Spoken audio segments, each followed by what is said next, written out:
Welcome back to Unit 3, Part 2, Climate Science and Misinformation. Today we're going to explore how scientists study and predict Earth's climate. We'll go over why people disagree on climate change, and we'll introduce climate justice and the inequalities that some communities face. Let's get started. Have you ever wondered how scientists predict future climate conditions? The answer lies in the past. Paleoclimatology is the scientific study of the climatic conditions of past geological ages. By studying changes that are happening today and in the past, scientists can predict changes in the coming years and decades. Scientists study Earth's climate and the way that it has changed in a variety of ways using satellite, instrumental, historical, and environmental records. Satellites like weather stations and instruments like a weather barometer provide direct measurements of climate.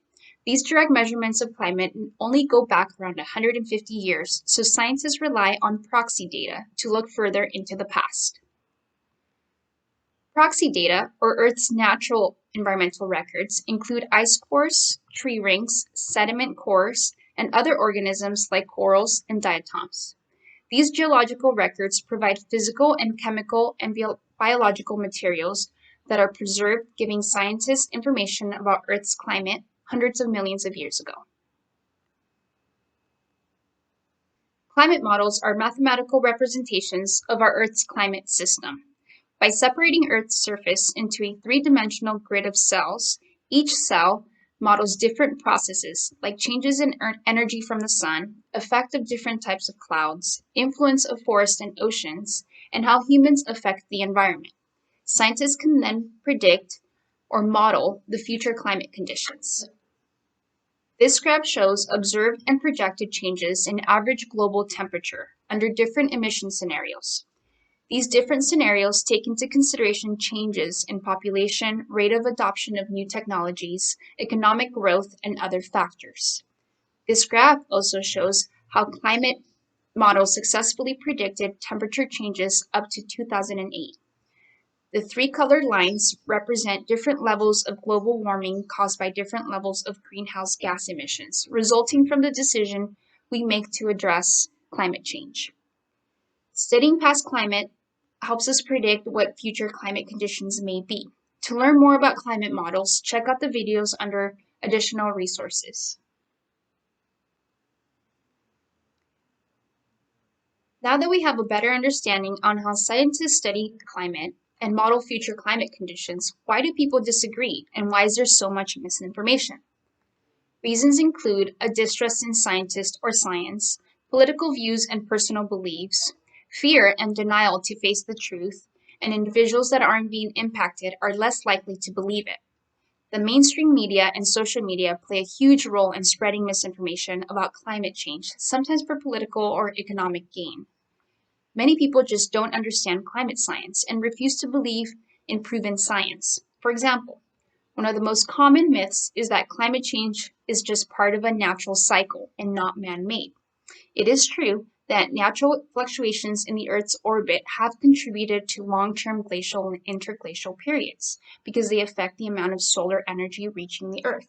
This is known as the Milankovitch cycles, the series of orbital motions that affect the amount of sunlight and energy that Earth absorbs from the sun. However, greenhouse gas concentrations have typically influenced shorter-term changes, and over the past 150 years, Earth's average temperature has increased rapidly, despite being in a time of less solar energy.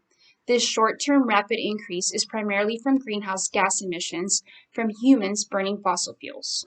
One of the biggest contributors to spreading misinformation or clouding the truth is fossil fuel companies. For decades, industries like ExxonMobil have shaped public and political opinion on climate change.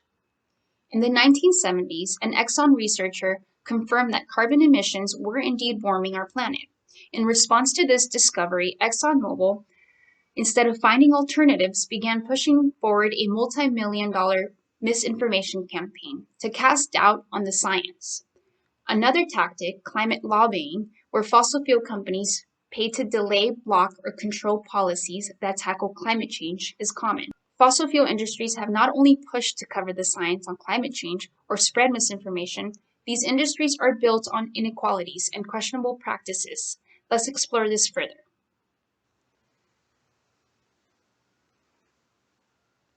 We don't have to go far to see social injustices and inequalities impacting communities. Communities of color and low-income populations are often disproportionately impacted by the pollution caused by the extracting, transporting, processing, or burning of fossil fuels. For example, power plants, oil refineries, and coal ash dumping sites are often constructed near these communities with little regard to local health. Exposure to these chemicals and inhaling particles like nitrogen dioxide, sulfur dioxide, and ozone increase the risk of diseases like asthma, pneumonia, cancer, bronchitis, and neurological deficits. The people directly working in this industry, like coal miners, face hazardous working conditions like cave-ins and explosions. In the United States, an estimated 50 to 60 coal miners die every year while they work. In addition, they are exposed to toxic gases like methane and carbon monoxide, and inhaling or long-term exposure to coal dust is known to cause black lung disease. An estimated 76,000 people have died since 1968. In a similar way, indigenous lands are being overexploited by oil companies by the construction of pipelines and the extraction of fossil fuels.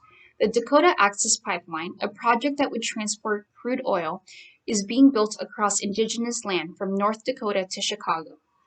The local Standing Rock Sioux tribe and thousands of supporters have carried out protests to oppose the construction of this pipeline, as it threatens sacred native lands and could contaminate the water supply from the Missouri River.